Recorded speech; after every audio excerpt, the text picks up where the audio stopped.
Hello दोस्तों, नमस्कार। दिन भर की बड़ी खबर बिना देरी के आपको बताएंगे, जहां सबसे पहले बताएंगे पाकिस्तान बनेगा सुपर पावर, दिल्ली करेंगे फतेह। जी हां दोस्तों, फिर एक बार पाकिस्तान ने दी है गीदड़ भभकी। बताएंगे कैसे पाकिस्तान की गीदड़ भभकी के बाद खुद पाकिस्तानियों ने उड़ाया इसका मजाक। बताएंगे दोस्तों किसने ये बात कही है पाकिस्तान में, और साथ ही साथ आपको बताएंगे S-400 मिसाइल को लेकर अभी की सबसे बड़ी खबर निकलकर सामने आई है, जहां पर बिल्कुल समय पर पहुंच रही भारत में महा मिसाइल S-400 रशिया ने डिलीवरी में देरी की रिपोर्ट्स को कर दिया है खारिज। साथ ही साथ बताएंगे फिर एक बार हुती विद्रोहियों ने लाल सागर में अमेरिकी और ब्रिटिश जहाजों पर दागी मिसाइलें भारत की ओर आ रही थी ये जहाज। जी हाँ, साथ ही साथ आपको बताएंगे पाकिस्तान के चुनाव पर मोदी जी का इम्पैक्ट, महंगाई कम करने से लेकर 1 करोड़ जॉब तक का वादा किया, कैसे कैसे लॉलीपॉप दे रहे हैं नवाज शरीफ और वहाँ के बाकी नेता। इतना ही नहीं दोस्तों, आपको बताएंगे जहाँ भाजपा में शामिल हुए इस राज्य के 15 पूर्व विधायक और 1 पूर्व सांसद। बताएंगे कहाँ की ये सबसे बड़ी खबर। दोस्तों एक से एक बड़ी खबर बताएंगे, बस बनेगा वीडियो अंत तक। और खबरों में आगे बढ़ने से पहले अगर आप भी अपने भारत देश का, भारतीय सेना का दिल से समर्थन करते और मानते हैं मोदी है तो मुमकिन है और बंगाल में जंगल राज खत्म होना चाहिए और बदलाव होना बहुत जरूरी है, तो इस वीडियो को लाइक करके, चैनल को सब्सक्राइब करके, बेल आइकन दबा के कमेंट में जय हिंद जय भारत जरूर कहिएगा। चलते हैं पहली बड़ी खबर की, जहां पर लाल टोपी जैद हामिद ने दी गीदड़ भभकी कि पाकिस्तान बनेगा सुपर पावर, दिल्ली करेंगे फतेह। वो निकली झूठ, अपनों ने ही उड़ाया उसका मजाक। बता दें पाकिस्तान के दूर दक्षिणपंथी राजनीतिक कमेंटेटर जैद हामिद का अपना ही देश में मजाक उड़ने लगा। लाल टोपी के नाम से मशहूर कट्टरपंथी हामिद भारत पर कब्जा करने और दुनिया में पाकिस्तान के सुपर पावर बनने जैसे दावे करते रहते हैं। इन्हीं बयानों को लेकर अब लाल टोपी जैद घिरे हैं। इस्लामाबाद की पत्रकार आरजू काजमी ने अपने यूट्यूब पर जैद हामिद का 6 साल पुराना एक बयान चलाया, जिसमें जैद हामिद कह रहे हैं कि पाकिस्तान आने वाले 5 साल में सुपर पावर बन जाएगा और पूरी दुनिया के फैसले पाकिस्तान से हो रहे होंगे। मैं शर्त लगा सकता हूं कि आने वाले 5 साल में हम चांद पर बैठे होंगे। आरजू काजमी ने जैद का मजाक उड़ाते हुए कहा कि आज के समय में भी लोग इनको सीरियस लेते हैं। ये 6 साल पहले जो शर्त लगा रहे थे उसका टाइम पूरा हो गया है। ऐसे में अब तक पाकिस्तान को सुपर पावर बन जाना चाहिए था और चांद पर भी चले जाने चाहिए था। हम तो चांद के आस-पास भी नहीं, लेकिन भारत जरूर चांद पर चला गया। आजू ने कहा कि पाकिस्तान इंटरनेशनल एयरलाइंस को निजी हाथों में देने की तैयारी हो रही है, इसके लिए IMF से इजाजत मिल गई है। PIA मंदी की मार झेल रहा है, सरकार के पास PIA चलाने के लिए पैसा नहीं है, देश में महंगाई और दूसरी चीजें भी छुपी हुई नहीं है। तो जैद बताएंगे सुपर पावर बनने का क्या हुआ। यानी कि दोस्तों सुपर पावर बनने का सपना दे रहे पाकिस्तान के जैद हामिद को ही पाकिस्तानियों ने कड़ा जवाब दे दिया है और उन्हीं की भाषा में उनको जवाब दिया है। ऐसे में अब हम जवाब क्या ही दे दोस्तों। बहरहाल आप इस पर जो भी राय हो कमेंट वाली कर अवश्य बताइएगा। साथ ही साथ अगली खबर की बात करें, जहां पर बिल्कुल समय पर पहुंच रही भारत में महा मिसाइल S-400 रशिया ने डिलीवरी में देरी की रिपोर्ट्स को कर दिया खारिज। बता दें रशिया ने उन मीडिया रिपोर्ट्स को खारिज कर दिया है जिसमें कहा गया है कि भारत को S-400 मिसाइल डिफेंस सिस्टम की आखिरी बैच की डिलीवरी में देरी होने की आशंका है। S-400 मिसाइल डिफेंस सिस्टम हथियार के निर्यातक रोसोबोरो एक्सपोर्ट के प्रमुख ने उन दावों का खंडन किया है कि भारत को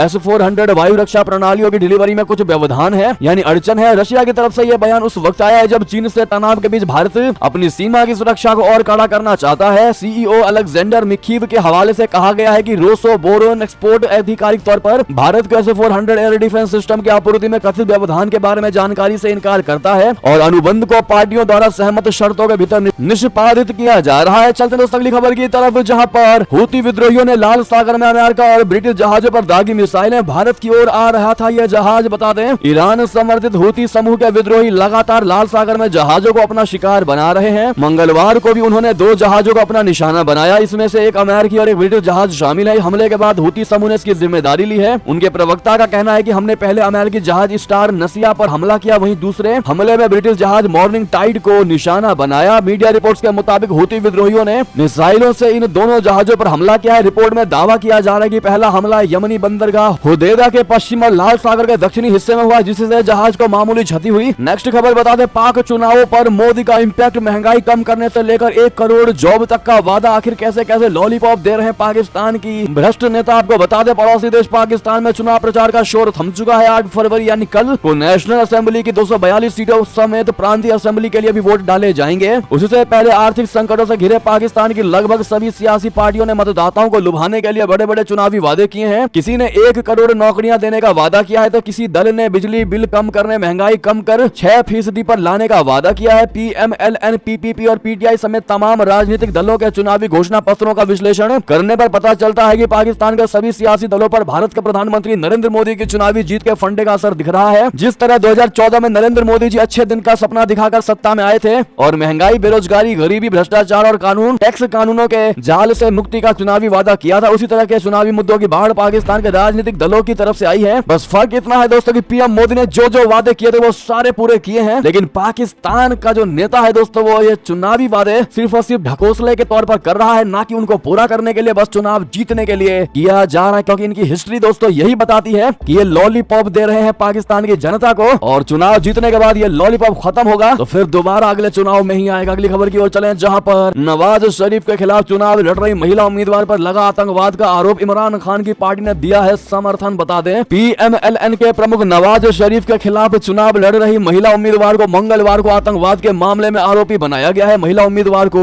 पूर्व पीएम इमरान खान की पार्टी पाकिस्तान तहरीक इंसाफ का समर्थन हासिल है। पाकिस्तान के पंजाब प्रांत के अधिकारियों ने 8 फरवरी को होने वाले आम चुनाव से पहले इमरान खान की पार्टी के नेताओं और समर्थकों के खिलाफ कार्रवाई तेज कर दी है। इसी के परिणाम स्वरूप ये कार्रवाई सामने आई है। पाकिस्तान के निर्वाचन आयोग ने पीटीआई का ऐतिहासिक चुनाव चिन्ह बल्ला वापस लेने का फैसला किया था। आयोग के इस फैसले को सुप्रीम कोर्ट ने बरकरार रखा था, जिसके चलते पीटीआई के उम्मीदवार निर्दलीय प्रत्याशी के तौर पर चुनाव लड़ रहे हैं। सेना से टकराव का सामना कर रही पीटीआई के निर्दलीय उम्मीदवारों को अपने अपने चुनाव क्षेत्रों में प्रचार करने की अनुमति नहीं दी जा रही है, जिसके चलते फिलहाल सेना की चहेती कही जा रही पीएमएलएन के चुनाव जीतने का रास्ता साफ माना जा रहा है। एक और खबर बता दें, बड़ी महत्वपूर्ण खबर, कतर से भारत की 78 अरब डॉलर की वो डील जिसकी हो रही है चर्चा। बता दें ये समझौता अगले 20 सालों के लिए हुआ है और इसकी कुल लागत 78 अरब डॉलर की है। भारत कतर से साल 2048 तक लिक्विफाइड नेचुरल गैस यानी एलएनजी खरीदेगा। भारत की सबसे बड़ी एलएनजी आयात करने वाली कंपनी पेट्रोनेट एलएनजी लिमिटेड ने कतर की सरकारी कंपनी कतर एनर्जी के साथ यह समझौता किया है। इस समझौते के तहत कतर हर साल भारत को 7.5 मिलियन टन गैस निर्यात करेगा। जी हाँ दोस्तों, एक और खबर बता दें, गाजा में 31 बंधक मारे गए। इजरायली सेना ने हमास की करतूतों का किया खुलासा। जी हाँ, इजरायल और हमास के बीच अभी भी संघर्ष जारी है। अब इजरायल के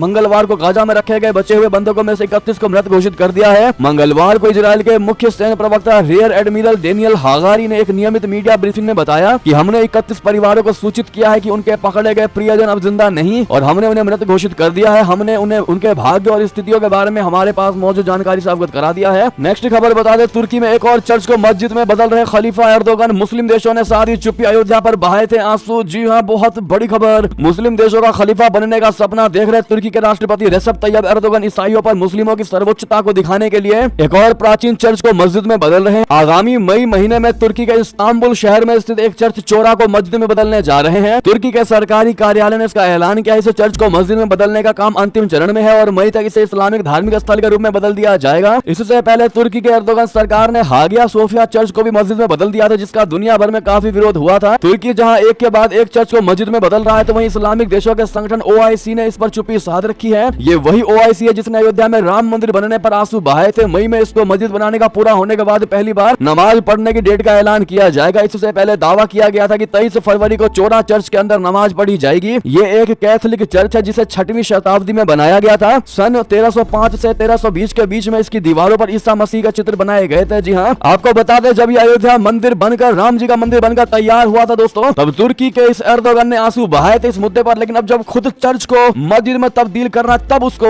ये चीजें दिखाई नहीं दे रही हैं। यानी तुम करो तो सब कुछ सही, हम करें मतलब हम सही चीज भी करें तब भी हम गलत। आखिर ये कहाँ का न्याय है? बहरहाल दोस्तों, आपकी इस पर क्या राय होगी, क्या जवाब होगा, एर्दोगन को कमेंट में लिखकर जरूर बताइएगा। चलते हैं और बड़ी खबर की तरफ, जहां पाकिस्तान में योगी कह रही हैं लड़कियां लाहौर कराची में क्यों हो रहे हैं। यूपी के सीएम के बयान की चर्चा। आपको बता दें, उत्तर प्रदेश के मुख्यमंत्री योगी आदित्यनाथ ने हाल ही में एक बयान देते हुए कहा कि उनकी सरकार महिला सुरक्षा को लेकर कोई समझौता नहीं करेगी। उन्होंने कहा कि अगर कोई महिला के साथ छेड़छाड़ करेगा तो पुलिस उसे अगले ही चौराहे पर पकड़ लेगी और समझो उसका राम नाम सत्य हो जाएगा, यानी उसको मार दिया जाएगा। योगी आदित्यनाथ का यह बयान भारत के साथ साथ पाकिस्तान में भी चर्चा में है। पाकिस्तान के कुछ यूट्यूबर्स ने वहां की महिलाओं से योगी आदित्यनाथ से बात की तो ज्यादातर इस पक्ष में दिखाई दी कि छेड़छाड़ करने वालों से सख्ती से ही निपटा जाना चाहिए। योगी आदित्यनाथ के बयान की पाकिस्तानी लड़कियों ने तारीफ की है। पाकिस्तान की लड़कियों का कहना है कि वो घर से बाहर निकलती हैं तो कई तरह की फबतियां सुनने को मिलती हैं। कोई माशाल्लाह कहता है तो कोई दूसरी तरफ से फबती कसता है। महिलाओं को बिरयानी की प्लेट और मिठाई कहते हुए पर्दे में रहने को कहा जाता है। इसके उलट भारत में महिलाएं ज्यादा आसानी से बाहर घूमती हैं, नौकरी करती हैं और सियासत भी खुलकर करती हैं। इसकी एक बड़ी वजह यह है कि वहाँ मंचलों से सख्ती से निपटा जाता है। ऐसे में योगी आदित्यनाथ की तरह ही पाकिस्तान में भी लड़कियां छेड़ने वालों से निपटने के लिए मजबूत लीडर की जरूरत है। योगी आदित्यनाथ के बयान की चर्चा पाकिस्तान में ऐसे समय हो रही है जब देश में चुनाव हो रहे हैं। पाकिस्तान में योगी आदित्यनाथ के इस बयान की भी चुनाव में चर्चा हो रही है। महिला सुरक्षा को लेकर लड़कियां मुखरता से अपनी बात रख रही हैं। लड़कियों ने खुलकर कहा कि पाकिस्तान में भी महिलाओं को बराबर के हक मिलना चाहिए, साथ ही लड़कियों को घर के बाहर एक सुरक्षित माहौल भी मिलना चाहिए ताकि वो आसानी से काम पर जा सके। ऐसे में दोस्तों,